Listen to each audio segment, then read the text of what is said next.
여러분 안녕하십니까? 구약개론 제1강을 시작하도록 하겠습니다. 성경은 무슨 언어로 되어 있을까요?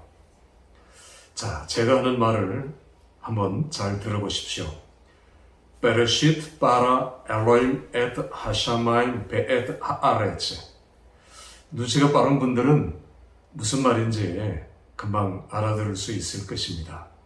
히브리어 창세기 1장 1절입니다. 자, 그러면 구약 성경은 히브리어로 되어 있죠. 우선 창세기 1장 1절을 여러분들과 같이 나누었으니까 창세기 1장 1절은 히브리어 원문 성경에는 몇 개의 단어로 되어 있는지 아십니까? 다시 한번 들어보십시오. 베레시트 바라 엘로임 에트 하샤마임 베에트 하아레츠. 7개의 단어입니다. 왜 7 단어를 사용하셨을까요? 왜 하나님께서는 창세기, 성경을 시작하시면서 7수를 쓰셨을까요? 7은 여러분들이 아는 바대로 완전수입니다. 4라고 하는 땅의 숫자와 3의 하나님의 숫자가 합한 완전수 7이죠. 완전한 하나님의 능력, 그리고 완전한 하나님의 권능, 그래서 하나님에 대한 호칭도 엘로힘을 쓰고 있어요. 하나님은 완전하신 분입니다. 부족함이 없으신 분이고 무에서 유를 창조하시는 분이 엘로힘 하나님이셔요. 그래서 7수가 창세기 1장에는 여러 번 나오고 있습니다. 아침이 되며 저녁이 되니, 그리고 이제 좋았더라, 혹은 몇 개의 단어들, 문장들이 모두 7수로 되어 있다는 점을 우리는 주의할 필요가 있습니다. 완전하신 하나님을 성경 창세기 맨 처음부터 보여주고 있는 거죠. 자, 다시 처음으로 돌아가면 구약 성경은 히브리어로 되어 있습니다. 단 몇 개의 예가 있죠. 예외가 있습니다. 예를 들어 다니엘서 2장 4절부터 다니엘서 7장 28절까지는 아람어로 되어 있어요. 그러면 여러분, 왜 아람어로 되어 있을까요? 왜 아람어로 기록되어 있을까요? 그것은 페르시아가 통치하던 당시의 공용어가 아람어이기 때문입니다. 그 당시의 중동 전 세계 공용어지요. 아람어는 아브람 때부터 사용하던, 다시 말하면 아브람도 사용했던 언어입니다. 고대 바벨론 제국, 그리고 아수르, 신바벨론, 페르시아를 거치면서 페르시아 시대 때는 아람은 세계 공용어가 되었어요. 자, 그러면 다니엘서 2장부터 7장까지가 무슨 내용입니까? 뜨인 돌이 나타나서 제국을 부시는, 뜨인 돌은 리빙스톤, 살아있는 돌, 그 돌은 바로 예수 그리스도를 상징합니다. 예수 그리스도의 궁극적 승리, 그리고 역사의 최종 승리자 되시는 예수 그리스도, 그분을 보여주기 위한 다니엘서 2장에서 7장까지의 그 내용을 다니엘은 전 세계에 알리고 싶었던 것입니다. 그래서 그 부분만 아람어로 기록이 되어 있어요. 물론 에레미야서나 다른 성경에 몇 군데 아람어로 기록된 부분이 있고요. 신약 성경으로 넘어가면 예를 들어 엘리 엘리 라마 사박다니, 이거 아람어입니다. 아바, 아버지 할 때 아바라는 표현도 친숙한 아버지에 대한 표현, 역시 아람어예요. 이렇듯 종종 아람어 단어, 문장들이 나오고 있습니다. 다시 말하면 예수님 때까지 아람어를 사용하고 있었어요. 구약 히브리어 성경을 아람어로 번역한 성경이 있습니다. 아람어 탈굽 번역 성경이죠. 그러니까 아람어를 사용하는 히브리인들, 또 히브리인들 이외에 그 당시에 전 세계 사람들에게 하나님의 말씀을 전하겠다고 하는 의지로 번역된 성경이 아람어 탈굽 성경이지요. 자, 이렇게 히브리어 성경은 구약이 이제 히브리어 성경으로 기록되어 있고, 그러면 신약 성경은 무슨 언어로 기록이 되어 있을까요? 네, 여러분 다 아시는 대로 헬라어로 기록이 되어 있습니다. 헬라 제국은 페르시아 다음에 이제 헬라 제국이죠. 이 헬라 제국이 페르시아를 무너뜨리면서 헬라 제국이 썼던 언어가 그리크 언어예요. 그리스, 헬라어죠. 헬라 문명을 전파하기 위해서 알렉산더는 동방 원정까지 떠났고요. 이집트까지 전 세계를 손아귀에 쥘 수 있었고, 그들이 제일 먼저 전파했던 것은 헬레니즘 문화였습니다. 자, 문화를 전파하기 위해서는 언어를 먼저 전해야 되겠죠. 그래서 헬라 제국은 헬라어를 사용하게 되었고요. 이 헬라어의 한쪽 구퉁이 팔레스타인 지역에서는 코인의 그리크어라고 헬라어의 일종의 사투리를 사용하게 된 것입니다. 신약 성경은 그 당시에 쓰던 언어대로 헬라어로 기록되었어요. 그리고 전 세계에 퍼져나가게 되었고요. 이렇게 해서 신약 성경은 급속도로 전 세계에 퍼져나갈 수 있었고, 헬라 제국이 로마에 망한 이후에는 라틴어로 번역되기까지는, 라틴어는 AD 4세기에 와서 제롬에 의해서 볼게트 역이 번역이 됐거든요. 시간차가 굉장히 크죠. 우리가 신약 성경을 읽으면 라틴어들이 종종 나옵니다. 예를 들면 베드로가 갇혔을 때 그 마가의 다락방 초대교회에서는 간절히 기도하고 있었죠. 그때 베드로가 풀려납니다. 옥문이 열려지고 메인 쇠사슬이 풀려지면서 베드로가 이 마가의 다락방에 와서 문을 두드리게 되죠. 그럴 때 계집아이 하나가 달려나가는데 그 계집아이 이름이 로데, 장미라는 라틴어죠. 자, 이렇게 신약 성경 안에는 라틴어가 종종 등장하게 됩니다. 로마가 쓰던 언어죠. 자, 이렇게 다시 정리를 하면 구약 성경은 히브리어로 기록되어 있지만 중간중간에 조금입니다. 아람어로 기록된 부분도 있다. 신약 성경은 전체가 다 헬라어로 기록되어 있고 중간중간에 아람어도 있고 라틴어도 있고 또 다른 언어들도 조금 들어가 있습니다. 단어들이. 자, 이제 성경에 기록된 모습이고요. 아까 맨 처음으로 돌아가면 베레시트 바라 엘로임 에트 하샤마임 베트 하아레츠. 제 발음이 굉장히 좀 정확하거든요. 자, 7수를 하나님께서 사용을 하셨어요. 우리가 나중에 성경 해석학도 배우고 또 성경 서기도 배우고 더 깊은 학문 이렇게 들어가게 될 텐데, 여러분 이 시간에 배우는 개론은 다 기초 부분들입니다. 대략적인 부분들을 소술하고 우리가 그런 부분들을 익히고 또 공부하는 것이 구약 개론의 학습 목표이기도 합니다.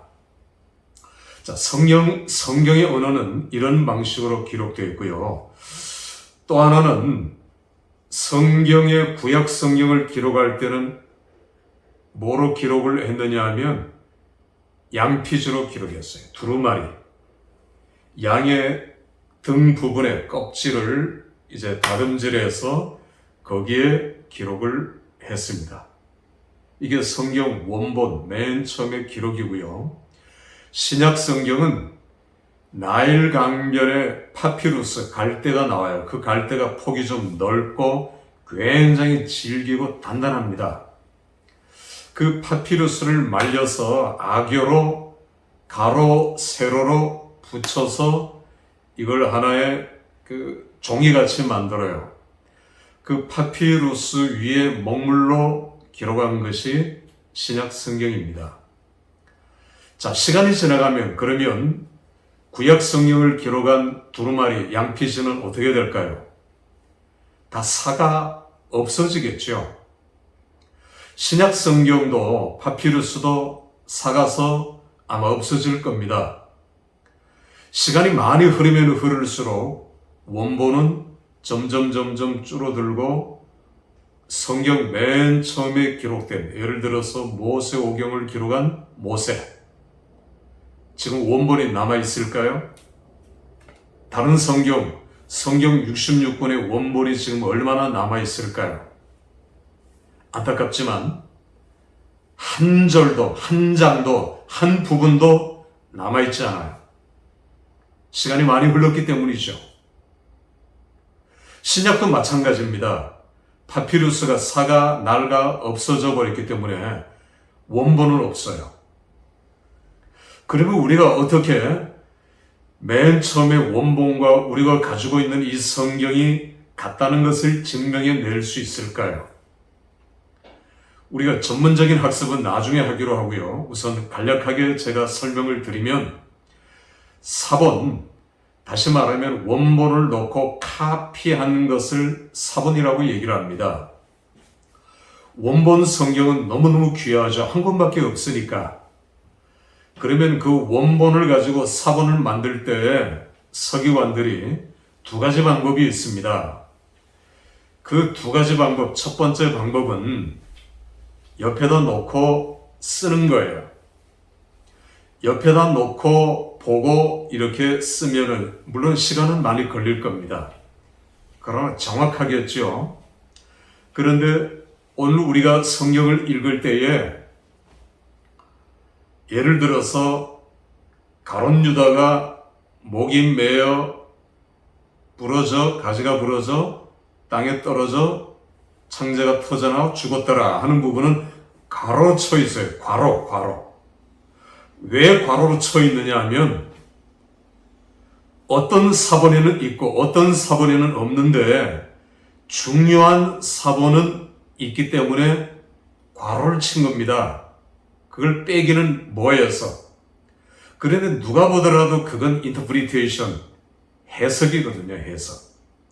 다시 말하면 사본을 기록할 때 서기관이 놓고 자기의 의견이나 혹은 정통한 서기관의 의견을 주석으로 옆에 단 거예요. 이게 사본입니다. 그러면 이 사본을 또 다른 서기관이 카피할 수 있겠죠. 그럼 그 다음 사본입니다. 시대가 또 한참 지나고 시간이 많이 지나겠죠. 그러면서 또 주석을 달 수 있을 것이고 또 그것을 카피한 또 다른 사본이 있을 겁니다. 구약 성경도 마찬가지예요.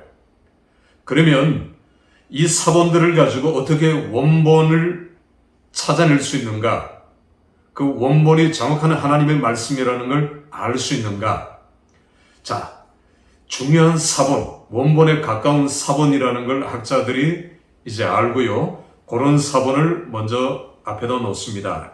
A라고 하죠. 예를 들어서. 그 다음 중요한 사본은 B, 그 다음 중요한 사본은 C, 그 다음 중요한 사본은 D, 적어도 A부터 D까지는 굉장히 중요한 사본이고 정확한 사본입니다. 여기에서 공통된 부분, 다시 말하면 아까 주석을 달았던 그런 부분들이나 필요 없는 부분들을 빼고 공통된 부분들을 발췌해서 성경을 기록하면 이것이 원본에 거의 가까운 사본이 되는 겁니다. 여러분 이해가 잘 안 되십니까? 제가 한 예를 들면 플라톤이 쓴 국가론이 있습니다. 굉장히 유명한 책이고 지금 많은 사람들이 또 공부하는 학자들도 그걸 연구하죠. 그러면 플라스틴이 쓴 국가어로는 지금 원본이 남아있을까요? 없어요. 아까 제가 얘기했듯이 한 줄, 한 페이지도 남아있는 것이 없습니다. 그러면 플라톤이 쓴 국가론이 그것이 플라톤이 쓴 것인지 혹은 정확한 원본인지 원본에 가까운 사본인지 어떻게 알 수 있을까요? 그렇습니다. 아까 성경을 연구했던 그 학자들의 사본을 가지고 원본을 찾아내는 방법과 너무 흡사한 거예요. 또 하나는 계속 성경들이 발굴되고 있죠. 중요한 사본들이 발굴되고 있습니다. 금세기에 가장 권위 있는 사본이 1947년 사해에서 발굴된 사본이라 해서 사해 사본, 혹은 쿰난 지역에서 발굴된 사본이라 해서 쿰난 사본이라고 일컬어요. 1947년이면 이제 전쟁이 1차 세계대전이 끝나고 사람들이 적어도 탐험가들 혹은 장사꾼들이 중동으로 달려가서 이제 그 노략질하기도 하고 그 고고학자들도 물론 달려가서 유물을 발굴하기도 하고 그런 것들이 아주 굉장히 발달된 그런 시대였습니다. 그런 시대가 조금 지나갔죠. 47년이니까. 그런데 아랍의 한 양치기 하나가 잃어버린 양을 찾기 위해서 여기저기 돌아다니다가 양을 찾을 수가 없었어요. 그래서 한참 가다 보니까 동굴이 있는 겁니다. 여러 개의 동굴들. 그 동굴에다가 돌을 던졌더니 쨍그랑 그 독에 부딪히는 소리가 나는 겁니다. 아, 저 동굴 속에 뭐가 있겠구나. 그래서 이 소녀는 밧줄을 타고 도구를 이용해서 그 동굴로 들어갔습니다. 들어가서 불을 켜고 보니까 놀랍게도 엄청난 항아리들이 빽빽하게 그 동굴 속에 감춰져 있는 거예요. 그래서 그런 동굴들이 지금 굉장히 많이 발견이 되어 있죠. 여러분들이 문서들을 보거나 고대 문서들을 보면은 4라고 하는 숫자가 있고 이건 제4 동굴, 대문자 Q, 쿰난이라는 약자예요. 그리고 이제 예를 들어서 이건 이사야 성경을 가리키는 거죠. 네 번째 쿰난 동굴에 이사야서라는 것입니다. 자, 이런 식으로 다시 말하면 쿰난 사람들은 로마의 학정을 피해서 성경을 감췄던 거예요. 저는 이 장소를 가고 왔어요. 굉장한 감동을 받았거든요. 쿰난 유적지는 한 10분의 1 정도밖에 발굴이 안 됐어요. 그런데 그 쿰난 공동체 한쪽 맨 오른쪽 구석에 조그만 탁자, 그 위에 목물, 펜 이런 것들이 놓여 있는데 거기는 서기관들이 성경을 카피했던 장소예요. 다시 말하면 쿰난 사람들은 성경을 기록하는 것을 제일 중요시 여겼어요. 메시아를 바라보며 오실 메시아를 바라보며 성경을 기록하고 보존하는 역할을 했던 중요한 사람들 쿰난 공동체. 그는 로마군들이 쳐들어오면 다 불태워버리죠.